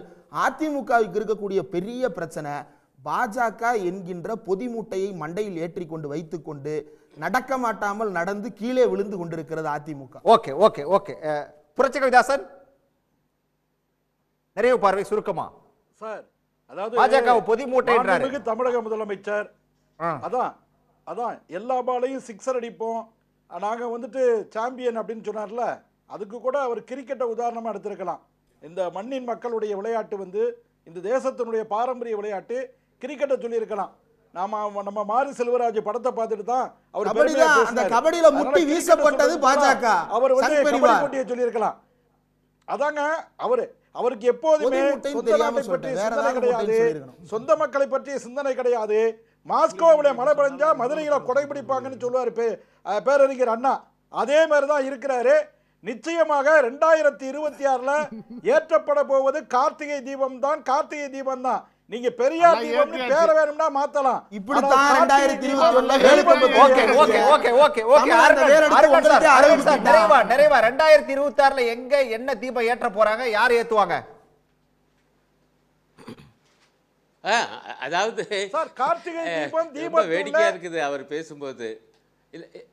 இல்லை இல்லை இல்லை நீங்கள் பேசி முடிச்சிட்டீங்க ஐயா. வந்து தமிழ்நாட்டு இந்துக்களை பற்றி கவலைப்படல முதலமைச்சர்னு சொல்லி அவர் சொன்னார். தமிழ்நாட்டு இந்துக்கள் உண்மையிலேயே ரொம்ப கவலைப்படுறாங்க 2 விஷயத்தில். ஒன்று, தமிழ் கடவுள் முருகனுடைய அந்த கருவறையிலாவது தமிழில் மட்டுமே வழிபாடு நடத்தப்பட வேண்டும் என்று கவலைப்படுறாங்க. அதை ஏற்க தயாராக இல்லை பாஜக. அதே போல உரிய பயிற்சி பெற்ற அனைத்து சாதி இந்துக்களும் ஆகம கோயில்களிலும் அர்ச்சகர்கள் ஆக வேண்டும் என்று தமிழ் இந்துக்கள் கேட்குறாங்க. அதற்கு தயாராக இல்லை. ஆகவே தமிழ் இந்துக்களை பற்றி பேசுவதற்கெல்லாம் இவங்களுக்கு எந்த தகுதியும் இல்லை. இன்னும் சொல்லுவேன், ஏதோ இந்துக்களுக்காக தாங்கள் பேசுறதா, ஆனால் இவ்வளவு விவகாரம் நடந்திருக்குல்ல. இந்த கார்த்திகை ஒரு கலகம் பண்ண முயற்சி பண்ணாங்களா, மதுரை மக்கள் ஏதாவது ஆதரிச்சாங்களா? மதுரையில் இவங்களுக்கு ஆதரவாக ஏதேனும் ஒரு எழுச்சி ஏற்பட்டுச்சா? எதுவும் இல்லை. வேடிக்கைன்னா திருப்பரங்குன்றத்திலே இவங்களுக்கு ஆதரவு இல்லை. இங்க அவங்க வந்து கலகம் பண்ண முயற்சி பண்ணிட்டு இருக்காங்க. ஆனால் குன்றத்தை சுற்றி நம்முடைய இந்து மக்கள் அற்புதமாக அமைதியாக ஆன்மீக பூர்வமாக கிரிவலம் வந்தார்கள். அதே போல கடையெடுப்பு நடத்த சொன்னாங்க. திருப்பரங்குன்றத்தில் ஒரு கடை அடைக்கப்படலை. ஆகவே குன்றத்திலும் சரி எங்களுடைய மதுரையிலும் சரி ஆன்மீகத்துக்கு இடம் உண்டே தவிர பாஜகவின் RSS பரிவாரத்தின் இந்த மதவெறி அரசியலுக்கு இடம் இல்லை இல்லை. நன்றி பேராசிரியர், நன்றி நன்றி. விவாதத்தில் பங்கேற்ற அனைவருக்கும் நன்றி. இன்னும் ஒரு நிகழ்ச்சியில் சந்திக்கலாம் நேயர்களே. நன்றி, வணக்கம். உடனுக்குடன் செய்திகளை தெரிந்து கொள்ள சன் நியூஸ் பெல் ஐகானை கிளிக் பண்ணுங்க.